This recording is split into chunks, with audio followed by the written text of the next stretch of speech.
If you're new to our channel, we'd love to have you join our little community. Just hit that subscribe button and turn on those notifications. We promise it will be worth your while. After a good breakfast, we waited for the sun, but the clouds remained. At least it was warm enough for the snow to melt, and the streams were normal again. The two said goodbye. Their wives were waiting for them. They thanked us for one of the most beautiful days of their vacation, and off they went. I think they would have much preferred to keep the dirndls on instead of their shorts. The weather didn't get any better. After lunch, we decided to go shopping. Brr, in the miniskirt in this weather. I would have loved to have worn the dirndl, but it would be warmer in the valley. Somewhat. And I was about to buy a pair of pants, but Peter wouldn't hear of it. So tights. In a mountain village, the selection was, of course, scarce, so we drove to the next larger town. There, too, we didn't find what we wanted, but there was an event in the village community center, a kind of trade show of local businesses. I didn't want to go there in my skirt. I felt very out of place. It's something completely different in the big city or on the Alp. But Peter persuaded me. He had a good laugh. He didn't stand out much in his ankle-length skirt, and it was warm, too. Inside, there were stands of local businesses, machines for alpine farming, the butcher, etc.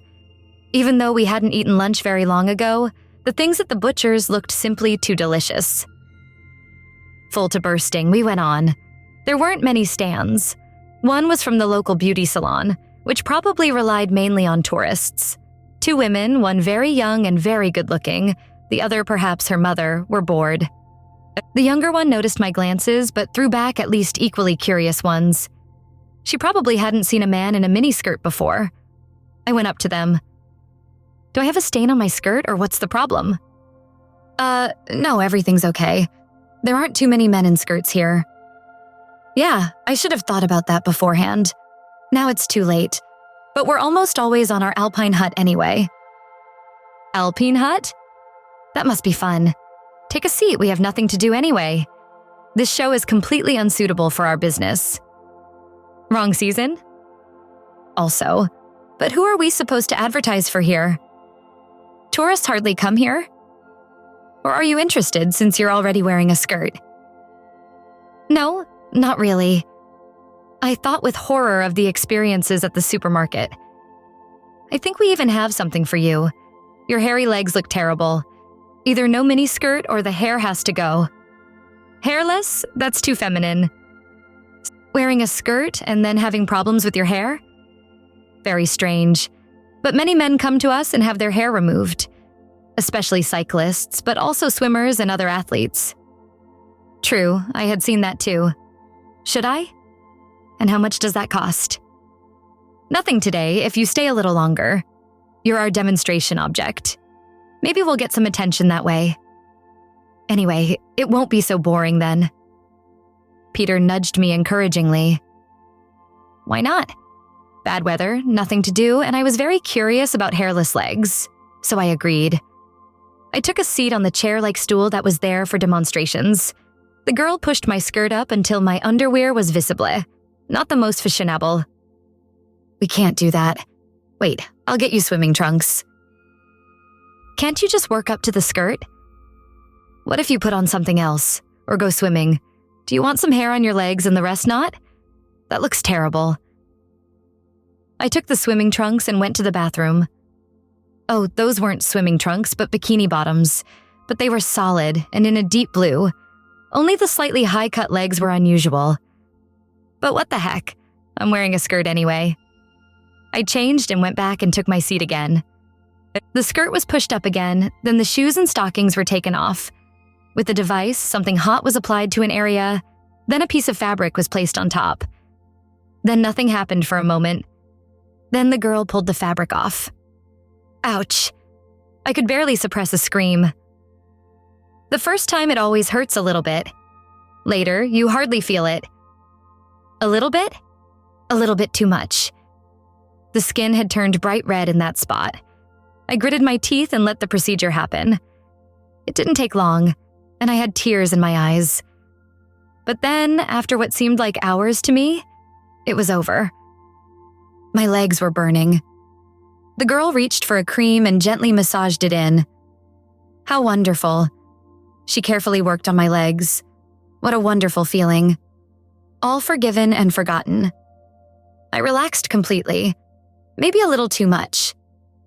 I didn't notice that I had fallen asleep, only a movement on my legs woke me up.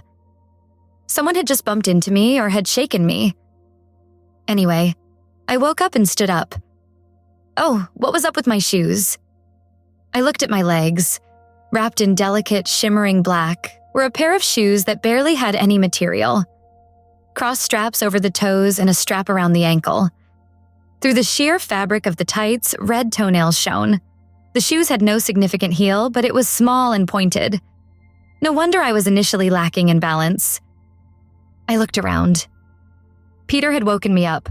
Otherwise, nobody was there. Man, what have you done? I know you wanted tights, but tights like that? And these shoes? I didn't want that. I fell asleep and... Peter started to laugh. The girls really played a good trick on you. Come on, let's go. I brushed my hair out of my face. Hair? A wig. I pulled at it. It wouldn't come off. I would have to investigate that later. A pain made me grab my ears. Those little devils had given me earrings. Now I couldn't do anything about it for the moment. Just get out of here quickly. I wasn't used to such fragile shoes, and I had just twisted my ankle yesterday. Peter supported me by putting one arm around my waist. I held onto his shoulder. I didn't want to know what that looked like to others. Soon we were back at our alpine hut. Peter had used the time to go shopping, so we were well supplied. He had even bought 2 pairs of tights for me. That made me realize how this wisp of nothing kept my legs so warm. I quickly noticed that my fingernails were painted like my toenails. But I didn't see my head until now in the mirror. Long blonde hair framed a perfectly made-up face. I didn't recognize myself. The two understood their business. I was completely transformed. Even better than at the supermarket back then. Under the hair, 2 earrings glinted. The only thing missing in this picture was the matching upper body. I was wearing my shirt, without any breasts. Almost I regretted it. Peter, why didn't you say anything? I look like a woman, only the boobs are missing. I thought you wanted that? No, I fell asleep. How can you sleep so soundly during the day? After the hair removal, the massage was so pleasant, and I relaxed after the pain, and then you woke me up. I find it funny. The two have a great sense of humor. You only say that because you're not the victim. So, nothing bad happened. They put a little color on you and put on tights. So what? You've got something to tell after your vacation. Should we maybe take a few pictures before you wash up? Why not? Yes, but I look very strange with the shirt. Woman on the bottom, woman on the top, and in between. Put on one of the dirndls. Somehow, the idea was tempting. If someone had told me that a while ago, I confidently grabbed the festive dirndl, a white blouse with puffed sleeves, and a dress made of iridescent red fabric, apparently silk, plus a matching apron in a darker red, very elegant. I put it all on and went to Peter. Wow, you look great. Did these clothes have an unexpected influence, or why did I blush? Peter snapped a whole film of me. Unexpectedly, I enjoyed posing, and Peter enjoyed taking pictures. At some point, something scratched me, and I discovered a small card that was stuck in my tights and now had slid down. Hello, I hope you're not mad at us. The temptation was simply too great when you fell asleep. As a makeup, you have a full treatment at our place for your wife, or if you enjoyed it, for you. I would be happy to see you again. Peter, that's something for you.